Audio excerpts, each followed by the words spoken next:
That's a convincing Armageddon win here, Hikaru. How would you summarize today? Well, it's interesting you say it was convincing, because I would say it was quite the opposite. It was anything but convincing. I mean, I think I was fine in the middle game. Like, we blitzed out into this end game, and I was fine in the middle game. But the problem, of course, in an Armageddon game where you get no time, you really can't use more than maybe 30 seconds unless it's a clear simplification to a straightforward end game. And I didn't quite do it correctly. Then Anish started to get the upper hand. I think at some point he was much better, maybe even winning. But once I started to go b5, c6, and I was able to play all these moves very quickly, the tide turned. And it worked in my favor. I mean, again, not convincing in my opinion, but it's a win, and it makes up for the previous one, which I never should have lost against Wesley. How would you summarize the tournament as a whole so far? Are you happy with your chess these days?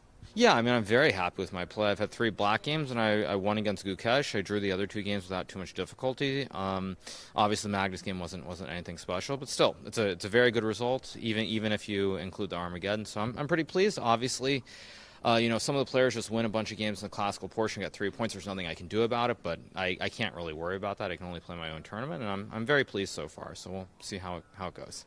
You've been doing a lot of commentary on the other games today. I don't know if you stopped by Caruana's game prior to going out, and if you see any way to save it for Fallujah right now. Well, I mean, it's funny because right before you did the interview, you said the games are turning out like I had predicted, and so I walk and I look at the game, and sure enough, like somehow Fabiano's king is on f7, like I had said.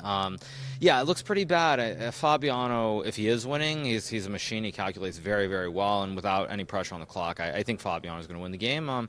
Fabiano's playing great chess, and like I said, if Fabiano's just going to win every game, then there's nothing I can really do about it. But I can only focus on my own tournament.